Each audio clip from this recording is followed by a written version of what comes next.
Il lui dit, si t'acceptes que ces hommes se devant ta fille, et ben voilà, t'auras le remboursement de ton trajet. Ma mère, elle accepte en fait. Et je lui pose les questions, je lui dis, mais est-ce que tu m'aimes pour me faire ça? Non, je ne t'aime pas. Tu te mets toute nue, tu t'allonges, tu tournes la tête de l'autre côté et tu fermes les yeux. Et moi, j'ai grandi dans un contexte avec une maman qui était alcoolique, bipolaire et dépressive. Elle était d'une brutalité, qu'elle partait tout le temps dans des extrêmes. C'est-à-dire que quand il y a quelque chose qui allait mal, c'était une réaction disproportionnée. Elle se mettait à hurler, à me dire que j'étais une bonne à rien, que de toute manière, elle voulait un garçon, elle ne voulait pas de moi, et que j'aurais mieux fait de ne pas venir au monde. Et puis c'est allé du coup de mal en pis, puisque par la suite, un couple de femmes se mettent à habiter juste au-dessus de chez nous, et je me rends compte que ma mère a un comportement qui laisse prétendre à la séduction. Elle se maquille, chose qu'elle ne faisait pas du tout quand mon père était encore là même. Et elles aussi, de leur côté. Je sens qu'elles sont réceptives à cette séduction, et un jour ou l'autre, elles invitent ma mère à boire un café. Ça dérive rapidement en fait vers des actes sexuels et elles se retrouvent toutes les trois à faire des orgies sexuelles en fait devant moi, à se toucher, à se lécher. J'assiste à ça et je n'ai pas d'autre choix en fait. Donc je me détourne. Je ne me rends pas compte vraiment de la connotation sexuelle en fait que ça engendre, et je sais que je veux pas le voir. Je sais que ça me met mal à l'aise et je sais que j'ai pas envie d'assister à ça. Je viens tout juste d'avoir 6 ans quand ça commence. Il est arrivé en fait la soirée de trop, parce que du coup il faut savoir que sur fond d'alcool, effectivement tout n'était pas tout beau tout rose. C'était souvent tumultueux entre elles. Ça terminait beaucoup de fois dans la violence, où elles se faisaient arracher les cheveux, où ma mère en mettait elle aussi beaucoup de coups. Je hurlais littéralement parlant et j'avais peur, mais une peur mais incommensurable. Et il est même arrivé une fois où je me suis urinée dessus en me demandant mais est-ce qu'on va me frapper moi aussi en fait au final. Ça devient de plus en plus hard. Et il arrive ce jour en fait où elles sont toutes les trois alcoolisées et où l'une de ces femmes demande à ma mère à ce que moi je vienne participer. Ma mère a eu la lucidité de dire non. Ça part dans une violence extrême où cette femme pousse ma mère et elle fonce sur moi pour me toucher. Et là, ma mère, en fait, prend une bouteille d'alcool et lui explose littéralement en plein visage. Cette femme se retrouve en sang, elle se retourne vers ma mère et elle lui assène un coup de poing dans le visage. Ma mère tombe raide par terre et je vois une énorme flaque de sang. Et en fait, je me dis, mais c'est fini, ma mère n'est plus là, ma mère est morte. Et cette femme, qu'est-ce qu'elle va me faire en fait? C'est fini pour moi aussi. Je crois que ce jour-là, ma vie s'arrête. Ma vie s'arrête parce que je ne sais pas ce qui va se passer en fait. Et ça dure de longues minutes où je vois ma mère comme ça, et qui d'un seul coup se relève, me regarde, et dans un mouvement de panique, pour l'une comme pour l'autre, elle me tire directement par le bras et elle sort toute nue, parce qu'elle était nue, et elle me dit de prendre juste de quoi dormir, qu'on part tout de suite. J'ai grandi en fait pendant toute mon enfance dans ce système-là, où j'ai vraiment été invisible pour tous. C'est-à-dire que je manque l'école, personne ne s'inquiète pourquoi je ne suis pas là. Je ne vais pas bien, et on le voit, parce que j'essaye d'alerter l'école, je fais semblant de m'endormir. Je voulais qu'on s'inquiète et je voulais qu'on voit qu'il y avait un problème. Mais en fait, on prévient ma mère qu'il y a un problème et qu'il faut peut-être aller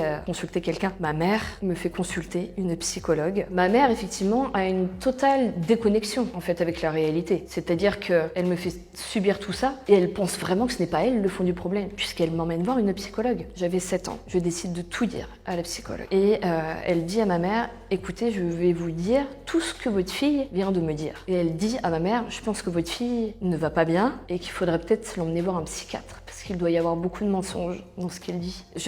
La seule fois, la première fois où j'ai voulu faire confiance à un adulte, ne me croit pas. Donc en fait, je me dis vraiment que je ne sais plus quoi faire. Je ne sais plus quoi faire, je ne sais plus quoi dire. C'est comme si j'étais vraiment face à un mur. Comment est-ce que tout ça va se terminer? Ma mère retrouve une autre femme. Elle travaille dans le monde du cirque. Cette femme est très claire, elle n'a pas d'enfants, elle n'en veut pas et elle ne les aime pas. Ma mère décide donc de reprendre contact avec mon père. Et moi en fait, je ne veux pas. Je ne connais même pas cette personne. Et puis pourquoi de toute manière j'irais passer un week-end chez quelqu'un qui m'a abandonné et qui ne me veut pas? Enfin, elle a été très claire dans ses propos. Il ne me voulait pas, il est parti parce que c'était de ma faute. Je vois pas pourquoi j'irais passer un week-end chez cet homme que je ne connais pas. Et du coup, en fait, ma mère me dépose chez mon père. Je découvre le monde dans lequel mon père vit. Et il vit dans une insalubrité hors du commun. C'est-à-dire que mon père vit dans un appartement où il n'a pas d'eau chaude, il n'a pas d'électricité, il n'a pas de chauffage. Il dort à même le sol. Et en fait, je lui demande juste pourquoi. Pourquoi est-ce qu'il est parti? Et je ne lui dis pas ce qui se passe avec ma mère parce que j'ai peur. Et là, en fait, il se livre à moi.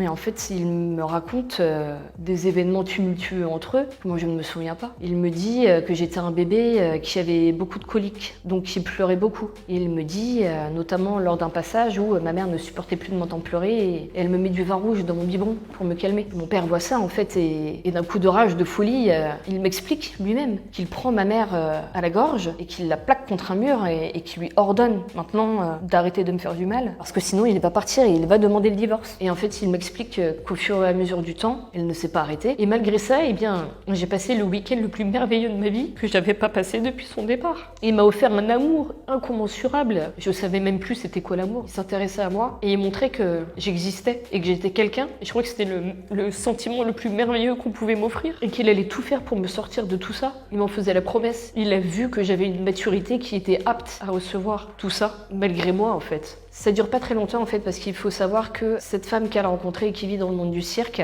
doit partir en Belgique pour monter un spectacle avec sa troupe. Ma mère en fait me dit que je vais devoir aller passer une semaine là-bas avec elle, en Belgique, en caravane, parce que elle travaille et parce que mon père travaille et que personne ne peut me garder. Je dois donc me retrouver toute seule avec une femme que je ne connais pas, qui n'aime pas les enfants et qui me le dit très clairement, de toute manière, que je suis un obstacle entre elle et ma mère. Donc j'arrive en Belgique, il faut savoir que le chapiteau est monté et que tout le monde dort dans des caravanes. Et cette femme me dit très clairement que j'ai le ménage de toutes les caravanes à devoir faire, j'ai 6 kilos de pommes de terre à éplucher pour tout le monde, et qu'en gros, c'est mon devoir. J'ai le malheur de lui tenir tête, et pour la première fois de ma vie, j'ai la force et le courage de dire non. Et elle me tient tête et elle téléphone à ma mère. Et en fait, je me dis, mais qu'est-ce qui va se passer? Mais il se passe que ma mère revient. Et là, ma mère, en fait, elle a comme une personnalité que je n'avais pas encore découverte. Une personnalité encore plus extrême que ce que j'avais pu connaître. Tu te rends pas compte l'argent que ça représente, de faire des allers-retours comme ça? Et là, en fait, sa compagne de l'époque lui dit, bah écoute,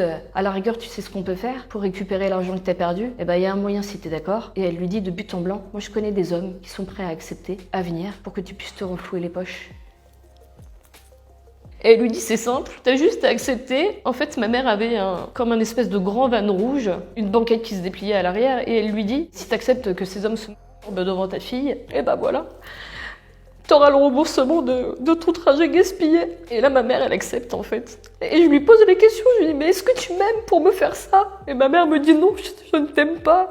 De toute manière, c'est simple. T'as juste à t'allonger, tu te mets toute nue, tu t'allonges, tu tournes la tête de l'autre côté et tu fermes les yeux. Et là, en fait, je suis partagée parce qu'en fait, je me dis que elle me dit qu'elle ne m'aime pas, mais moi, je l'aime. Moi, je l'aime vraiment, ma mère. Et je me dis que, en fait, si j'accepte, peut-être que je vais pouvoir l'aider et qu'un jour ou l'autre, elle va comprendre que c'est pas bien ce qu'elle a fait, mais que ça va s'arranger, en fait. Je me dis vraiment, un jour ou l'autre, que tout va s'arranger. Et là, en fait, sa compagne appelle 3 hommes. Et les 3 arrivent dans la foulée, dans le quart d'heure qui arrive. Et donc, j'ai même pas le temps, en fait, de vouloir chercher à faire quoi que ce soit, ou de vouloir lui dire non, s'il te plaît, de vouloir insister, de lui dire s'il te plaît, maman, s'il te plaît, le fais pas. Et en fait, je le fais une fois que je suis allongée à l'arrière de cette banquette. Une fois que je me retrouve nue, je pleure toutes les larmes de mon corps et je la supplie, vraiment, je la supplie de pas me faire ça, je la supplie, mais elle m'écoute pas. Et en fait, elle reste prostrée derrière son espèce de camionnette où il y a des vitres à l'arrière et où elle regarde tout ce qui se passe. Et je l'entends poser des conditions avec ces 3 hommes où elle est très claire et où elle dit que c'est seulement de la masturbation devant moi et que personne n'a le droit de me toucher, que ça ne va pas plus loin, comme si c'était quelque chose de banal et de logique, parce que c'était de ma faute.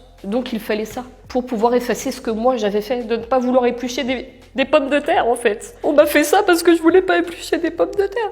Et donc du coup ces hommes rentrent, et je me recroqueville en fait sur moi-même, je me recroqueville et sa compagne arrive et elle me tire par les cheveux. Elle me tire par les cheveux en fait et elle m'ordonne de vraiment m'allonger en restant nue pour qu'on voit pour qu'on voit mes seins qui ne ressemblaient même pas à des seins. Pour moi ça dure vraiment une éternité. Et en fait à un moment donné je sens vraiment quelque chose qui me frôle le derrière. Et là je me retourne et je vois que c'est cet homme avec son qui en fait s'est approché de moi et qui se frotte à moi. Et là ma mère ouvre la portière du camion et je me dis en fait elle a compris qu'elle a pété un plomb, c'est trop, ça va trop loin. Et en fait elle dit à tous ces hommes que c'est terminé, qu'il n'a pas respecté le contrat et que c'est terminé. que ça s'arrête là. Et en fait, ça s'est arrêté parce que ça n'a pas été dans son sens à elle. Ça n'a pas été ce qu'elle a demandé. Ça s'est pas arrêté parce que moi, j'étais pas bien, en fait. Le week-end se passe et je reprends l'école comme si de rien n'était. Et en fait, je mange plus. Je mange plus, je rigole plus. Je suis vide, en fait. Et arrivé au week-end où je dois aller chez mon père, je décide de tout lui dire. Et je lui dis que je veux plus du tout partir de chez lui. Je lui dis que je veux pas retourner chez ma mère, que c'est fini, en fait. Que je m'en fous de vivre dans une misère totale avec lui du moment qu'il y a de l'amour. Et du coup, je lui dis que je ne veux plus du tout partir. Je lui demande, en fait, je le supplie, en fait, de pas dire que j'ai raconté tout ça. Et donc, mon père accepte. Mais lui, il veut, par contre... Et il me le dit très clairement qu'il veut que ce soit acté quelque part, tout ce qui s'est passé. Il dit que c'est trop grave pour que ça reste comme ça, et que lui, par contre, il a son rôle à tenir et qu'il s'en doit d'en informer quelqu'un. Du coup, mon père téléphone à ma mère et il lui dit très clairement, écoute, Marie-Laure, je vois que ça va pas du tout là en ce moment. Je sais pas pourquoi, mais je pense que ce serait mieux qu'elle puisse rester à la maison avec moi. Et ma mère, bizarrement, accepte. Elle lui dit, bah tant mieux, tu veux la garder, prends-la. Un fardeau, un boulet, c'est ce que j'ai toujours été pour elle. Et donc la semaine suivante, voilà, mon père se déplace, il prend toutes mes affaires, on emmène tout ça chez mon père et en fait, je me rends compte que donc mon père vit dans une précarité encore plus grande que celle que je pensais. Il doit voler dans les magasins pour pouvoir se nourrir et je dois apprendre à voler dans les magasins pour pouvoir me nourrir avec lui. Et en fait, pour moi, c'est limite comme si c'était normal. Et je le remercie de me faire vivre ça. C'est tellement bizarre. Je le remercie en fait, juste de me faire connaître une vie paisible et je passe vraiment d'un extrême à l'autre puisque mon père a toujours été là pour m'encourager. Et il m'a toujours dit que j'étais quelqu'un, que j'allais m'en sortir, que j'allais devenir tout ce que je voulais devenir et ce que je rêvais d'être en fait. Il avait toujours cette fierté que je sois sa fille et il le disait à tout le monde. Et il ne portait jamais aucun jugement sur moi. Jamais. Mon père demande du coup à obtenir ma garde en stipulant tout ce qui s'était passé auprès de ma mère. Sauf que du coup, il n'y avait aucune preuve. On n'a pas demandé non plus de suivi psychologique pour ma mère ou autre. Il n'y avait rien. Donc au final, en fait, mon père ne peut pas obtenir ma garde parce que il n'a pas les moyens de m'élever. Et il me dit qu'en fait, il n'a pas le choix, je vais devoir retourner vivre chez ma mère. Et donc par la suite, j'ai une lueur d'espoir où je me dis, il y a quand même 1 an qui ont passé. Elle a peut-être changé, elle a peut-être compris. Peut-être que ça lui a permis de réfléchir et puis d'être prête maintenant. Mais en fait, pas du tout. Elle me fait payer très clairement.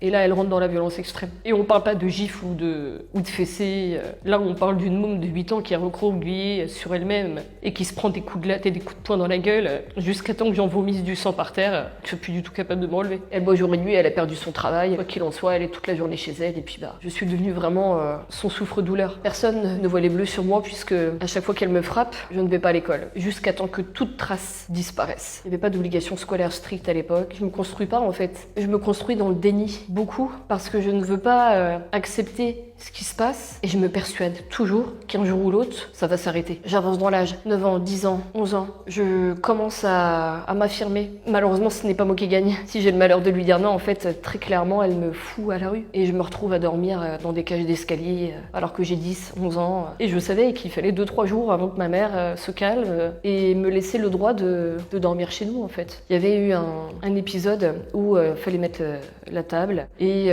j'avais décidé que je voulais pas mettre la table. Elle m'a pris le mollet et elle a pris l'allume-gaz, le chalumeau là, et elle m'a brûlé le mollet.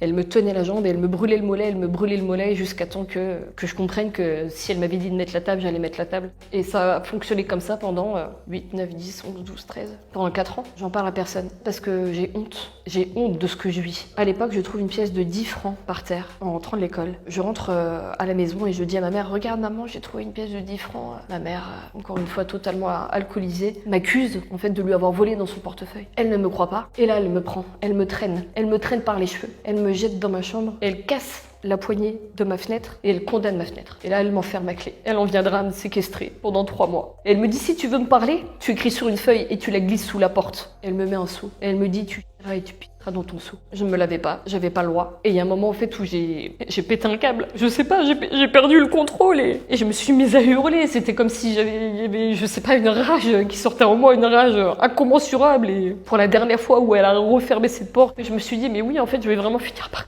pour cette chambre, quoi. Et en fait, je me suis mise à frapper dans ma porte. Et je m'arrêtais pas. Jusqu'à foncer et à faire un énorme trou, en fait, dans ma porte. J'avais les mains en sang. Je frappais avec les mains, je frappais avec ma tête, je frappais avec tout ce que je pouvais frapper. Je voulais juste sortir de là, je voulais que ça s'arrête, ça y est. Ma mère prend peur, en fait, et je la vois se jeter dans la cuisine et je la vois prendre un grand couteau de boucher et je me dis c'est elle ou c'est moi et je lui fonce dessus et je la frappe de toutes mes forces et je la vois en sang en fait. Je frappe ma propre mère jusqu'à temps qu'elle soit en sang et jusqu'à temps qu'elle ait plus de pouvoir sur moi et je me mets à hurler. Et là, ça y est, le voisinage appelle la police et en fait, on m'emmène directement à l'hôpital. Je suis dans un état complètement pitoyable, donc je reste à l'hôpital pendant 2 semaines sous perfusion. Je suis réalimentée, j'ai des dents qui sont déchaussées, je suis l'ombre de moi-même en fait. Donc je raconte tout dans les moindres détails. Mais ma mère n'est pas jugée responsable de ses actes. Elle est placée en hôpital psychiatrique et on diagnostique véritablement sa bipolarité. Elle n'est pas jugée responsable de ses actes parce que c'est la folie. Donc moi j'ai vécu tout ça sur le coup d'une folie et encore une fois, tant pis, on doit vivre avec et c'est comme ça. Donc par la suite, à ma sortie de l'hôpital, je suis placée en foyer par la protection judiciaire de la jeunesse. Et là en fait, je me métamorphose. À partir d'aujourd'hui, c'est fini. Plus personne ne me fera du mal, plus personne ne m'atteindra, plus personne ne m'imposera quoi que ce soit et en contrepartie, je suis moi-même devenue très violente. Et du coup, je côtoie des personnes en fait qui sont en décrochage total comme moi et on passe nos journées dans des squats et où je touche toutes sortes de drogues. Cocaïne, ecstasy, du tout ce qui est bon à pouvoir m'ingurgiter, je l'ingurgite parce que je veux absolument oublier. Je pense que ça me fait du bien en fait de ne plus pouvoir penser. Ça me soulage d'être totalement dans un autre monde et ça m'apporte peut-être du réconfort aussi de me dire il y a des gens qui vivent en fait la même chose que moi et ils m'aiment bien et je les aime bien aussi. C'est cool, alors on continue. De fil en aiguille en fait, je rencontre un homme, c'est le bad boy qui est violent. Man, alcoolique. Mes passages au tribunal en fait se succèdent pour vol, escroquerie, violence, etc. J'ai de nombreuses condamnations jusqu'à la condamnation en fait où il n'y a plus de retour en arrière et moi-même je suis incarcérée à la prison pour femme de reine. Voilà quoi. Je suis en fait dans un univers où je m'en fous maintenant de tout. Il n'y a plus rien qui va me sauver, puis c'est comme ça quoi.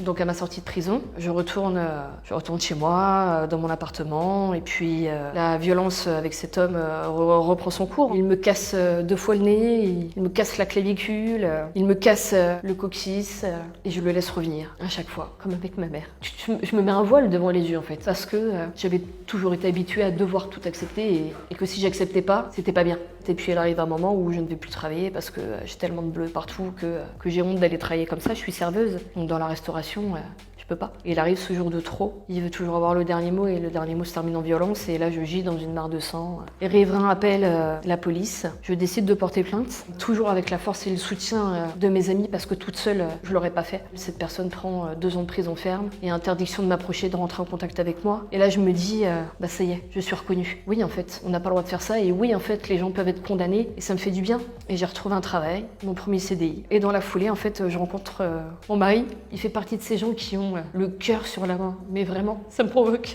beaucoup d'émotions parce que il m'a sauvée de toute cette vie. C'était miraculeux pour moi en quelque sorte et il m'a appris à me définir et il m'a laissé devenir quelqu'un. J'ai réussi à avancer vraiment grâce à lui et je le remercie. On a eu notre premier enfant, c'est le renouveau. Moi, mon père, il est hors de question qu'il reste tout seul là-bas. Je le rapatrie auprès de moi pour qu'il puisse venir vivre avec nous. Et puis là, c'est génial, quoi. C'est génial. J'ai une famille. J'ai une véritable famille et mon père était diagnostiqué d'un cancer et mon père décède. Et je perds ma béquille. Et c'était horrible pour moi la perte de mon père. Je pense que je suis devenue, je l'espère en tout cas, quelqu'un de bien grâce à lui. Parce qu'il m'a donné la force en fait de me construire en me définissant autrement que dans toutes les injures et toutes les méchancetés qu'on avait voulu me faire croire. Je ne regrette rien en fait de tout ce qui m'est arrivé. Ça m'amène une clairvoyance sur la vie que je n'aurais jamais eu auparavant. J'ai pas le temps en fait de me prendre la tête pour des futilités et je suis tellement reconnaissante en fait de tout et je trouve que tout est beau dans la vie, que tout est une force en fait si on se donne les moyens nous-mêmes de se la donner. Il faut pas laisser les gens nous malmener et si on se rend compte que quelque chose est trop dur, il faut vraiment avoir le courage de dire stop. Si un jour quelqu'un veut vous tendre la main, n'ayez pas peur de l'accepter. J'ai réussi à être moi au jour d'aujourd'hui. J'ai un mari merveilleux, j'ai des enfants qui sont miraculeux. Tout ce qui est derrière, en fait, on s'en fout, on oublie quoi.